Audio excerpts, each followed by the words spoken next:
Good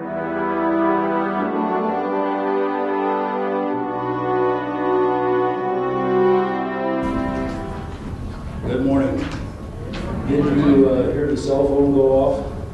That was your master of ceremonies cell phone going off.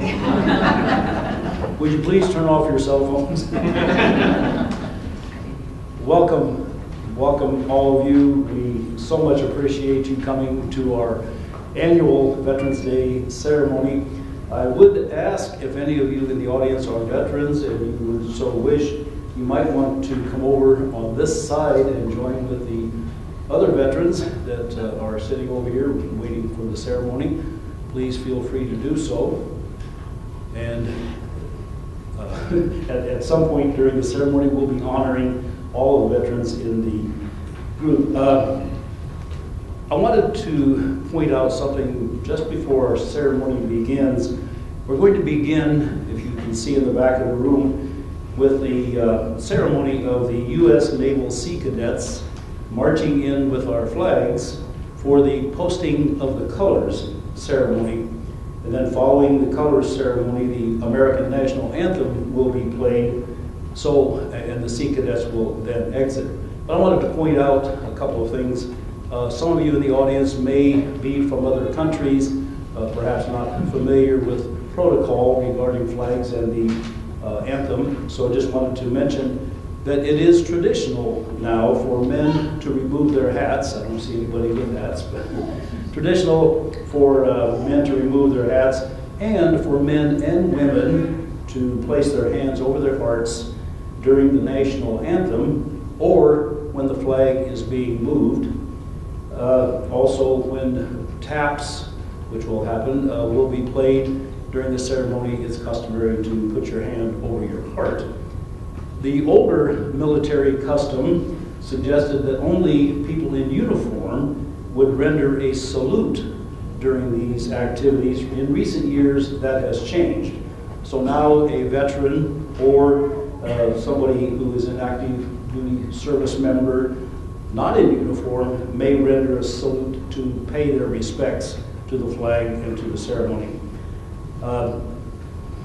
Today, all active duty members will stand, veterans and active duty veterans will stand at attention and salute when the national anthem is played. So now, if you will, stand as you are able and for the posting of the colors.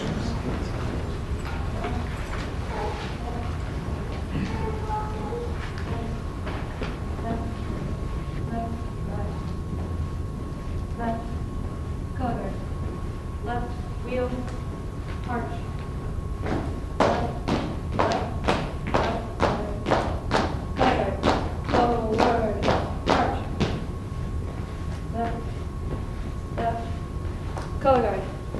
Left, wheel, arch. Left, left, left, right. Color guard. Color guard. Present colors. Veterans, attention. Present arms.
Ready? Cut. Color guard. Dismissed.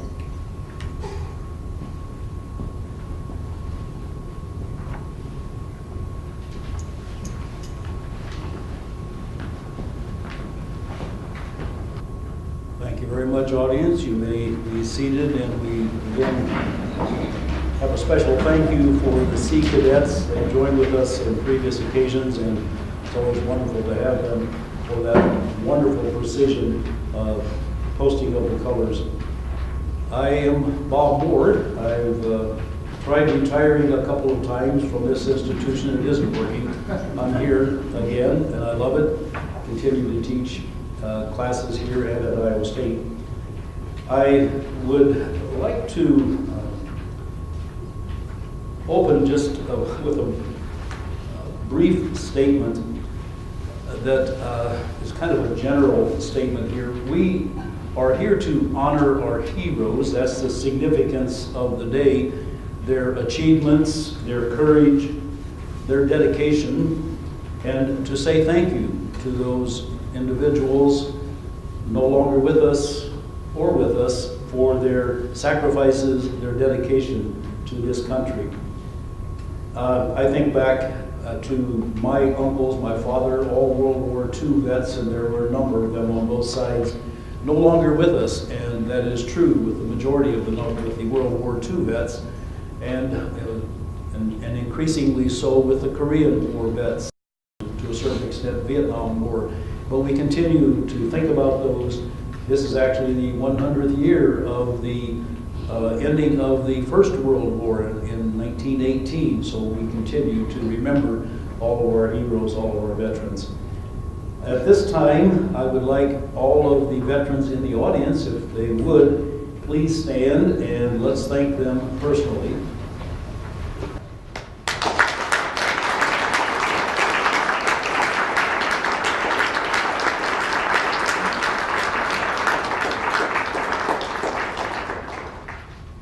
It is a day in which all Americans pay tribute to America's sons and daughters who have answered our country's call. We recognize their sacrifice, and we recognize that they have been a part of the finest fighting force in the world historically. I also want to recognize that along with those veterans are the families that have stood by them. Without the family's support, it would have been extremely difficult for these veterans to do their job. So I would like at this time to ask any family member of a veteran here or deceased or still perhaps active, any family member, would you please stand and be recognized this morning? Oh my, there we go, good. And you all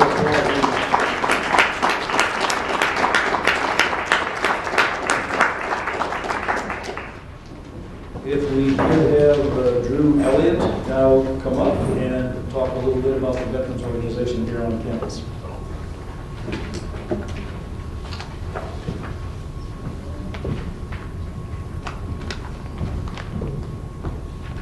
Good morning. My name is Drew Elliott. I'm the president of the Collegiate Veterans Association here at MCC, and I served in the United States Navy. Today we have a special speaker, Mr. Jack Aker, who's part of the on staff here at MCC. Jack served in the United States Navy from January 1966 until March of 1989. He went to boot camp in Great Lakes, Illinois. He learned his trade as an electrician by attending Electrician's Mate A and B School and by attending the Navy's Nuclear Power School. During his tour in Vietnam, he supported Brown Water Navy by maintaining PBRs, PCFs, and various other crafts in the Brown Water fleet.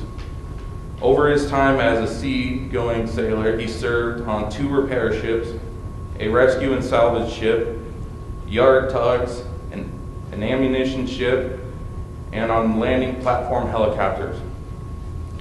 He did 2 short tours at Great Lakes. The first, he was an instructor at EMA school, and his final tour as the Electrician's Mate A School officer in charge. He also served as a repair chief at the Atlantic Fleet Headquarters Command in Norfolk, Virginia. He was awarded the National Defense Medal, the Vietnam Service Medal, 3 Good Conduct Medals, 2 Navy Achievement Medals, and the Navy Commendation Medal. He started his career as a fireman apprentice and retired as a Chief Warrant Officer, CW03. I honor you, Mr. Jack Yeager.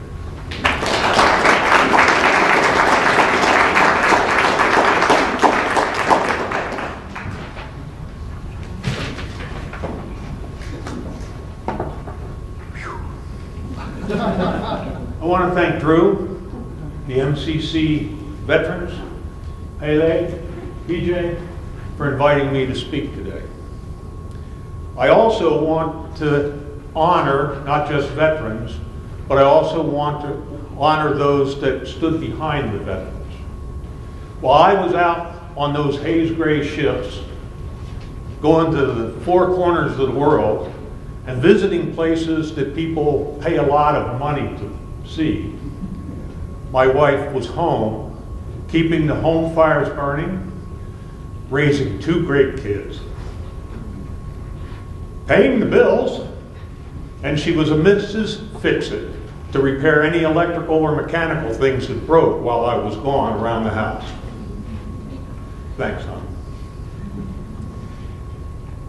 I want to give you first a little history about Veterans Day.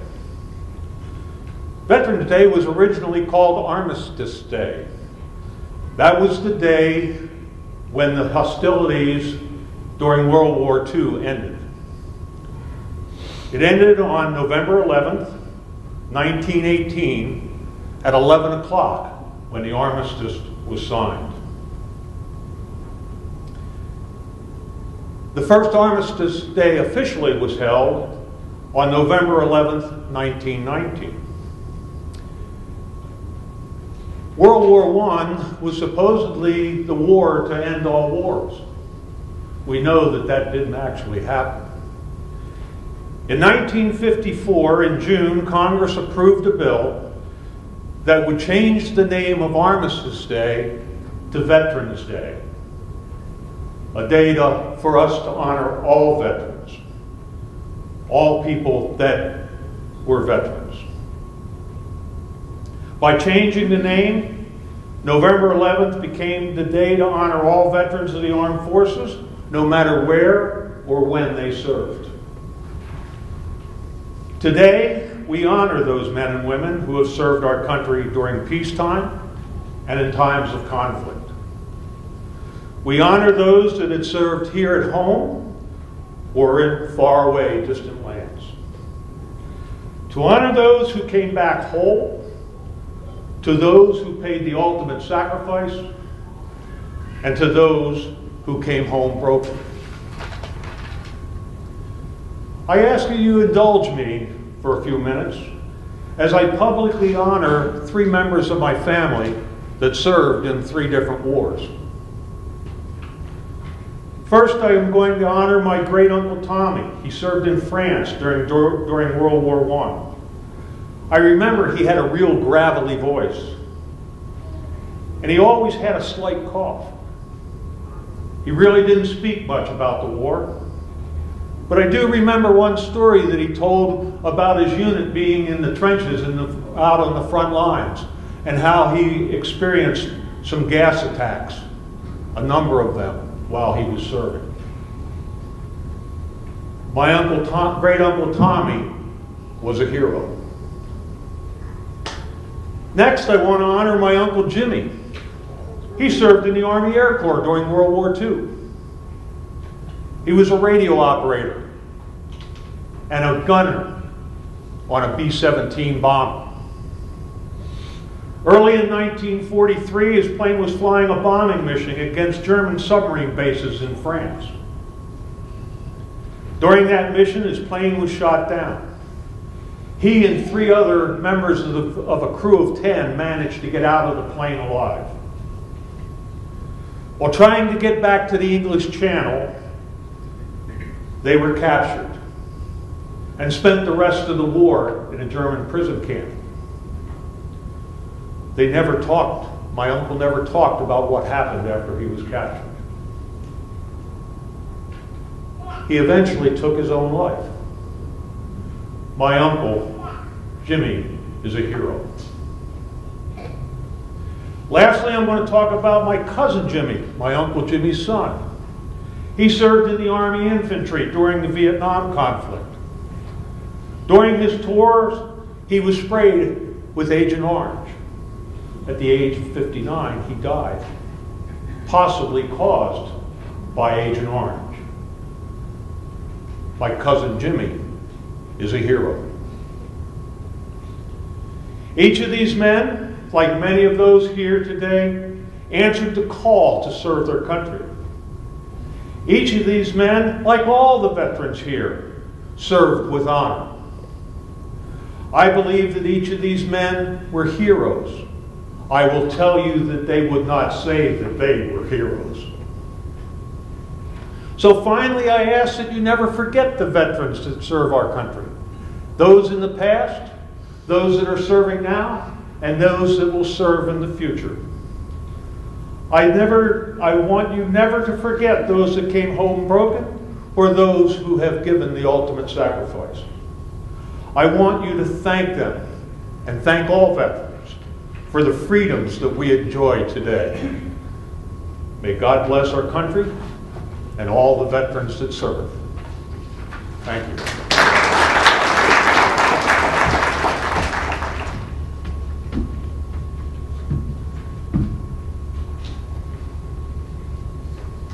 Okay, this poem all refers to the In Flanders Fields poem that is the most famous one from World War I. Okay, this one is called We Shall Keep the Faith. Oh, you who sleep in Flanders Fields, sleep sweet to rise anew. We caught the torch you threw, and holding high we kept the faith in those who died. We cherish too the poppy red that grows on fields where valor led. It seems to signal to the skies that blood of heroes never dies, but lends the luster to the red on the flower that blooms above the dead in Flanders Field. And now the torch and poppy red wear in honor of our dead. Fear not that you have died for naught. We've learned the lesson that you taught in Flanders Field.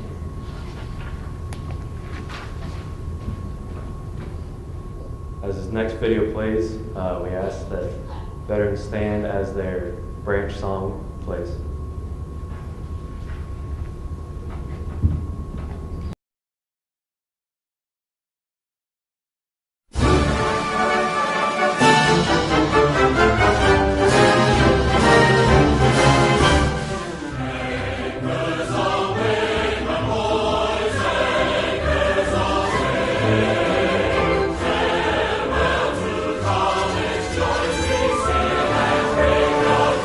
Thank you.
Good morning. I'm PJ Colbert. I'm an English teacher and one of the CBA advisors. It's my pleasure to welcome you today, and I want to introduce all of our veterans and our active duty members and have them introduce themselves and line up on the stage so that we can all give them a round of applause. So if you would come forward, state your name, military branch, and your duty station, and then line up for us and remain standing.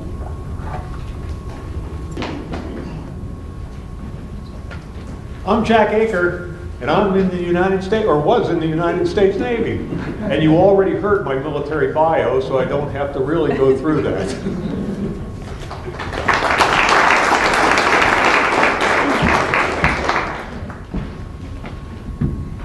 I'm Pele Wada, and I was in the U.S. Army. And my fact thing was that my parents never knew that I joined the Army until the morning that we were sworn in. Thank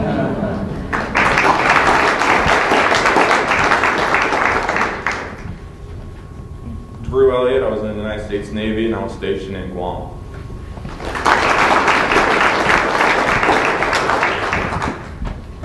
Hello, my name is Dustin Aiken. I was in the United States Marines and I was stationed in Jacksonville, North Carolina.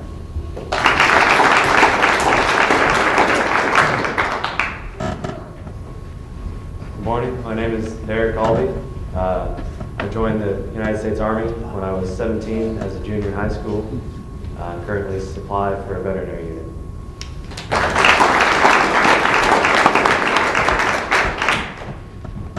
Good morning, my name is Michael Merritt. I served in the United States Navy from 1997 to 2017. I was stationed in South Korea, Guam, USS Princeton, USS Bataan, USS Ronald Reagan, USS Chief, USS Sergeant, and I spent the last 18 months in Bahrain.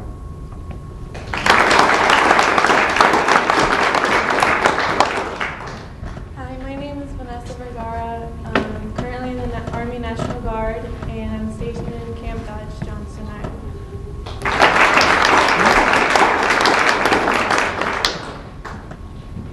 Good morning. Mark Feilman, served in the U.S. Navy, Norfolk, Virginia, and Sigonella, Sicily.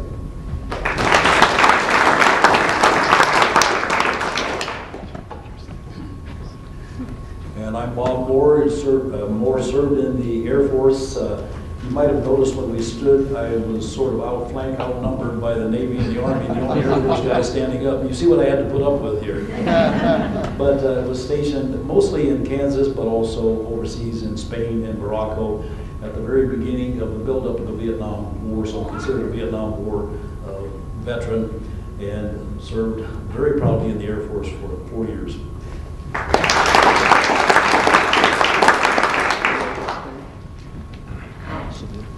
Gary Fulton, United States Navy, home ported out of Norfolk, Virginia, served in the Atlantic and Mediterranean.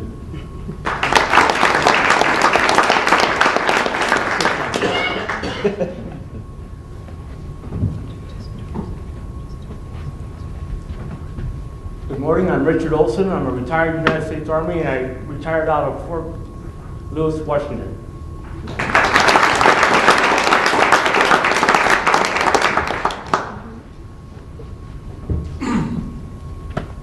I'm Dan Clayson. I spent 20-odd years in the Army. I was in about 5 years active, the balance in the Guard. I was in Kansas, Korea, Iraq. We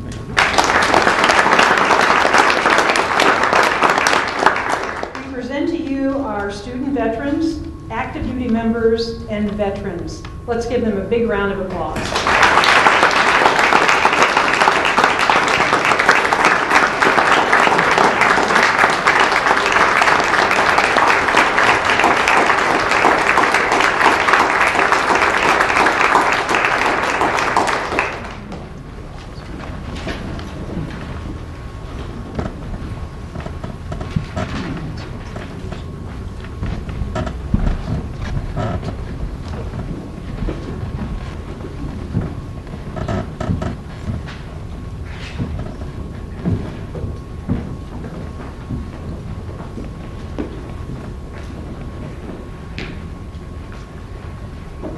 4 years ago, the POW MIA Remembrance was added to as part of our Veterans Day ceremony on campus. The POW MIA flag was designed for the National League of Families of Prisoners of Wars and those missing in action.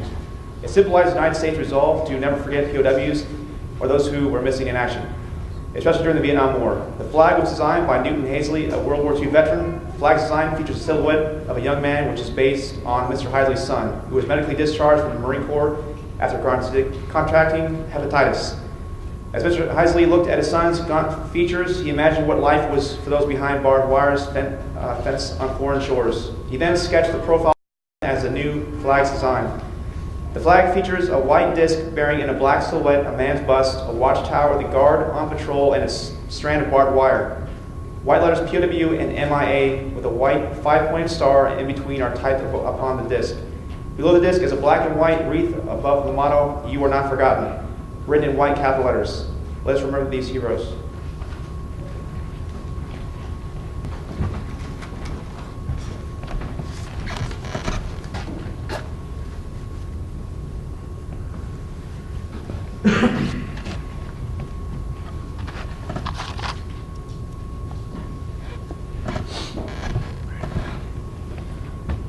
The table before you is placed in honor.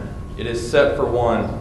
This table is our way of symbolizing the fact that members of our profession of arms are missing from the mist. They are commonly called POWs or MIAs. We call them brothers. They are unable to be with us today, so we remember them. The table is set for one, the table is set for one is small, symbolizing the frailty of one prisoner alone against his oppressors. Remember.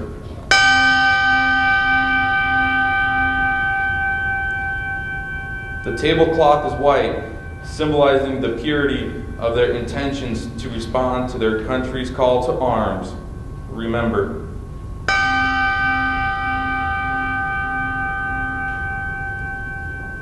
A single red rose displays in a vase reminds us of the families and loved ones of our comrade in arms who keeps the faith awaiting their return. Remember.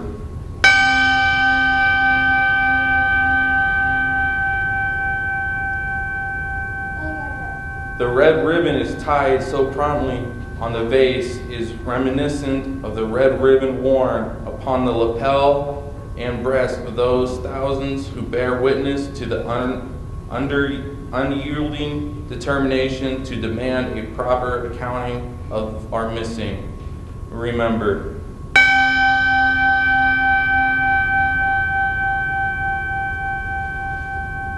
The candle is lit, symbolizing the upward reach of their unconquerable spirit. Remember.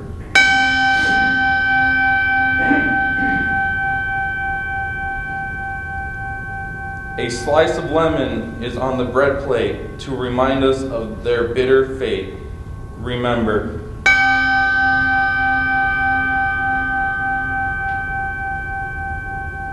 There is salt upon the bread plate, symbolic of the family's tears as they wait.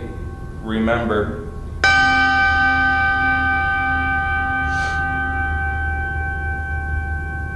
The glass is inverted. They cannot toast with us this night. Remember.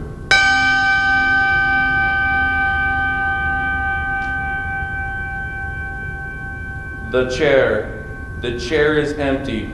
They are not here. Remember.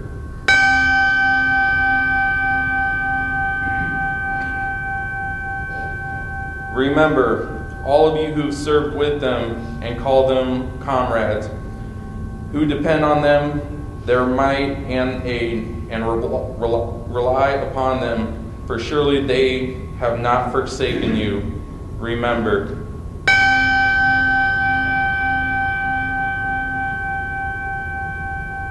Remember until they come home. Remember.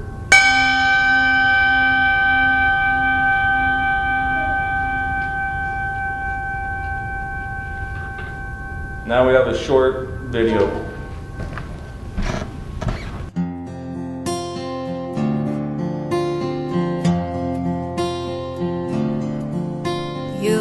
packed your bags and shut the door. You crossed the sea to fight a war. You didn't know just what would happen to ya.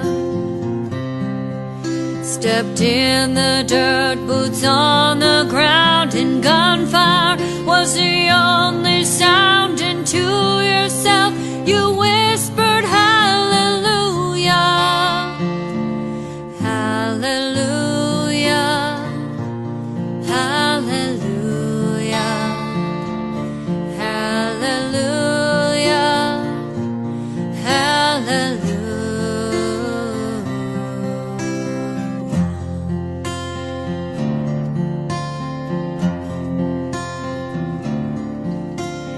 Every day and every night, you walk the walk, you fight the fight.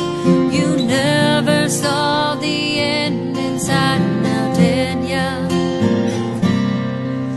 The days are washing a haze of red, the blood, the mud, too many dead. Your weary soul was crying hallelujah, hallelujah, hallelujah, hallelujah, hallelujah.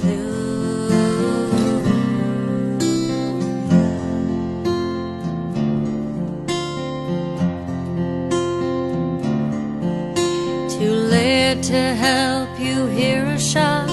You know you're in a deadly spot.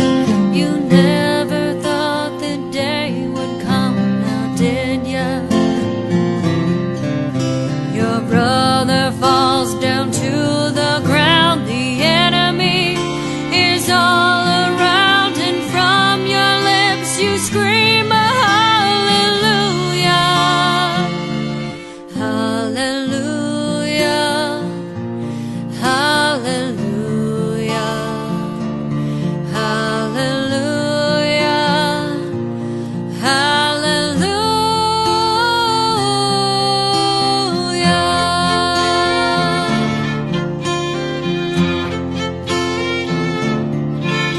You fought the fight till it was done. You have the strength to carry on.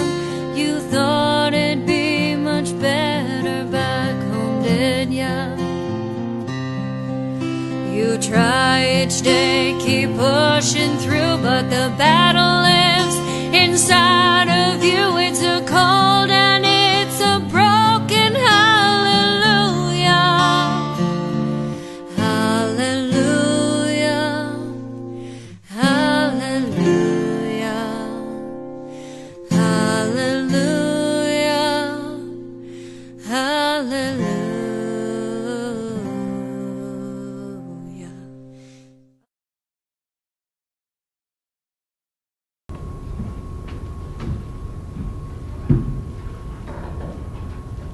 Today we have a ceremony which we have never had before.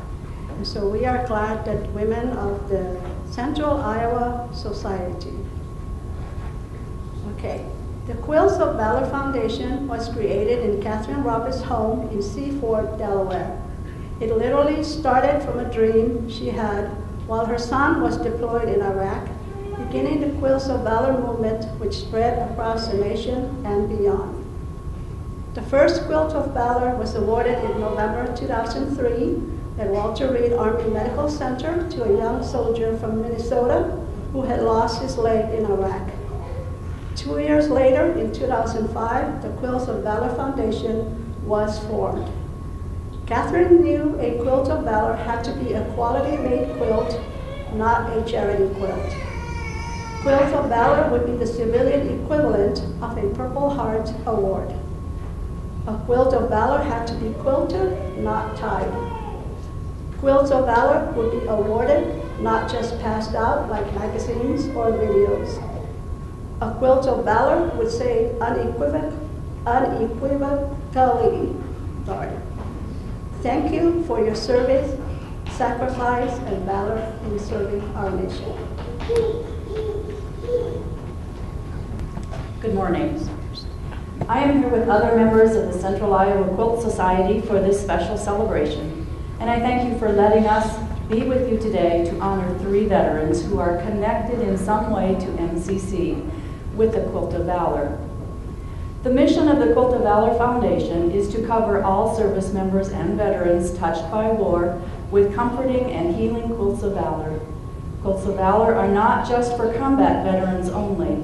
It takes all service members to keep us safe. For that, we are grateful. No matter what job or classification you had while serving for our country, each one of you veterans is deserving of a quilt of valor. Before we continue, we would like to honor Pele Wadala, the founder of the Collegiate Veterans Association here at MCC. Would you please come forward, Pele? She's also the organizer of today's event. She received her Quilt of Valor last Saturday at our 4th annual fall presentation. Pele served in the United States Army, Women's Army Corps, from January 1974 to June of 1976. Her MOS was 71B, clerk typist, and she was responsible for processing casualty reports for active duty military personnel, their dependents, and high-ranking civilian employees attached to the military. She has been an employee here at MCC since 1985.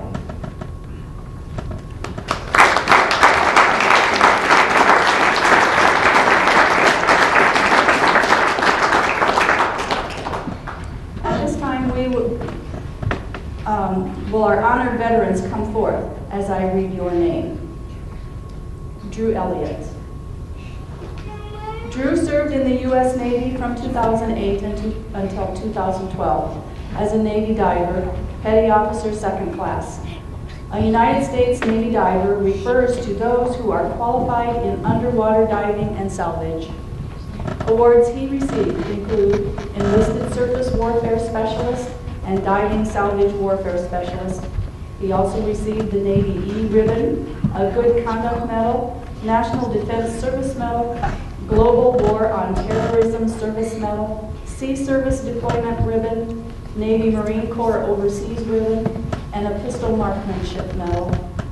Drew is a member of the American Legion, Post 46 here in Marshalltown.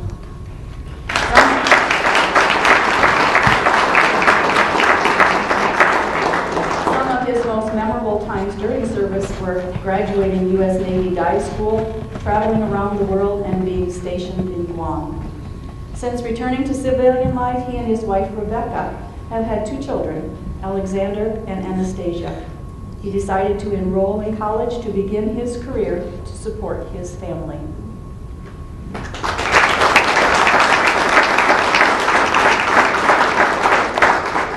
Next, we have Gary Fulton.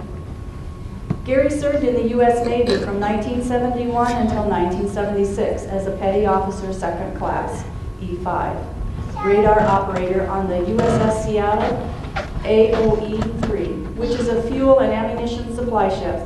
Home port was Norfolk, Virginia, and he served in the Atlantic and Mediterranean seas. Gary's duties were to assist in navigating the ship, track other ships to avoid collisions, and voice communication with other ships. Awards he received include the National Defense Service Medal and a Good Conduct Medal. Gary is also a member of the American Legion, Post 46 here in Marshalltown. His comment about his service is that the USS Seattle was a good ship to serve on, and he had good shipmates. Through his service, he was able to visit ports in Spain, France, Italy, and Greece. After service, Gary married his wife Monica, and they had 2 children, Alyssa and Victoria. He obtained his master and doctorate degrees in biology and taught college biology for 30 years, 28 of them here at MCC. Now that he is retired, Gary enjoys gardening, fishing, bicycling, dancing with Monica, and spending time with his daughters.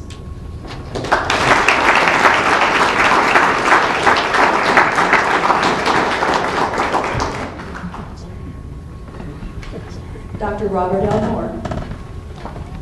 Bob Moore served in the United States Air Force as an Airman First Class E4 on jet tankers and bombers. He was an E4 airborne radio repairman. Bob developed a slight hearing loss due to intense noise level from jet engines. He has been designated a Vietnam-era disabled veteran due to his hearing loss. He served from May 29, 1959 until May 28, 1963. After his service, he worked as a technician at Northwestern Bell in Des Moines and a technician at Cape Kennedy, Florida. Upon returning home, Bob continued his education by receiving a BS, an EDS, a PhD, and an MA, and an honorary AA from MCC. Dr. Moore has been a marriage counselor and a psychology professor. He is married to Linda. He is a husband, father, and grandfather.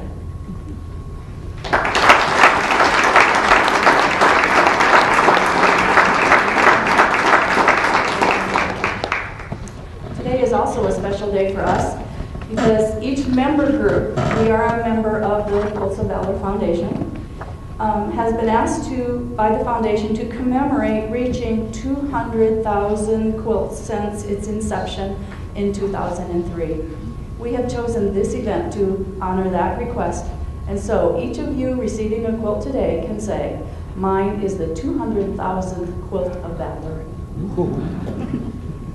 Each recipient is also receiving a certificate that reads, "The Quilts of Valor Foundation wishes to recognize you for your service to our nation. We consider it a privilege to honor you. Though we may never know the extent of your sacrifice and service to protect and defend the United States of America, as an expression of gratitude, we award you this Quilt of Valor." This completes our presentation. Thank you again for your service and for giving us the time to honor these fine veterans in your program today.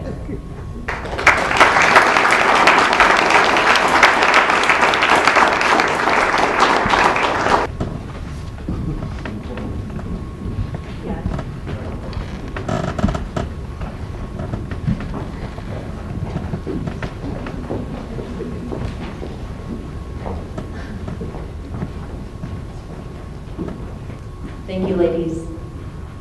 Before we conclude our ceremony with the playing of taps, we invite all veterans to a free steak lunch at the cafeteria courtesy of the MCC Food Service.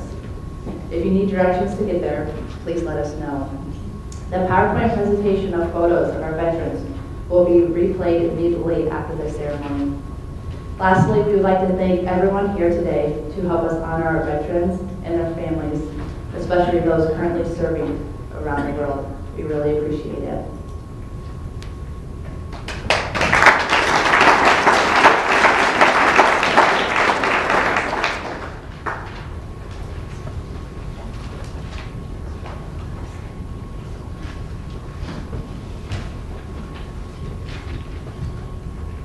Wow, I feel very, very honored, humbled by that presentation. Thank you so much to all of the Quilting Society members who are here today and everybody else who has been participating for 200,000.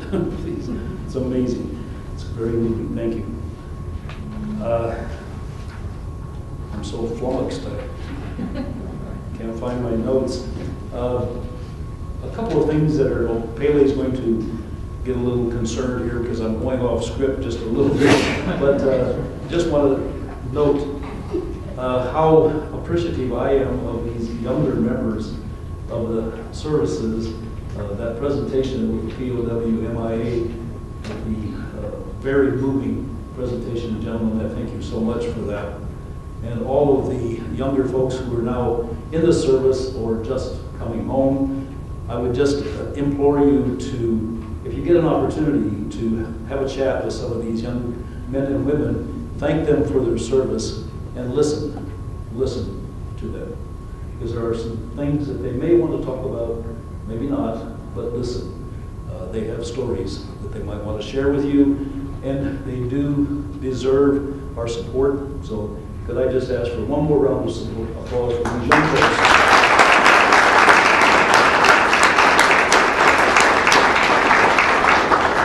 I might add also that this ceremony marks the 13th year that we have had this ceremony. We used to hold it outdoors, Pele, remember, and PJ, it was done for several years outdoors, and we would honor our veterans out on the west side of the campus, but sometimes it was cold and windy and rainy, and so it's nice to be indoors and to be able to celebrate in the comfort of the Desjardins Hall here today. We're going to close with the traditional ceremonial playing of the taps, This is a historical event or honor. It is the signal, traditionally, the signal that it was now safe.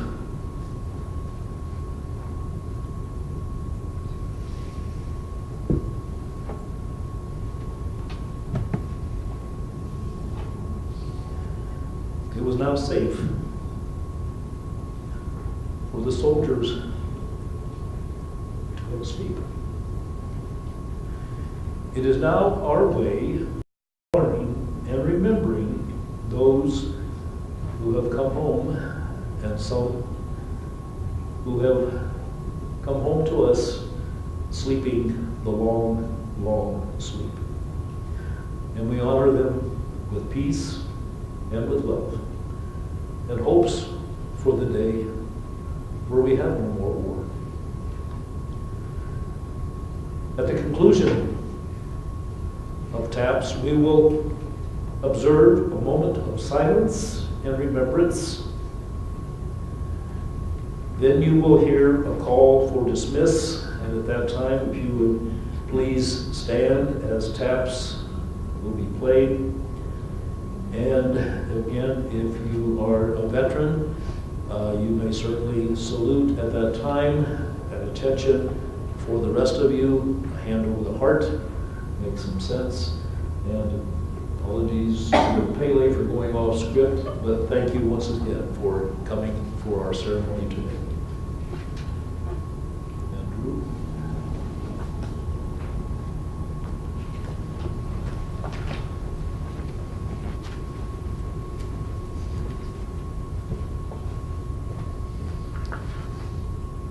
Thank you very much again, ladies and gentlemen. Reminder, there is a lunch. It is free for the veterans, and for the rest of you, I don't know if we have to pay. But please join us, and again, thank you so much for joining us at this ceremony this morning.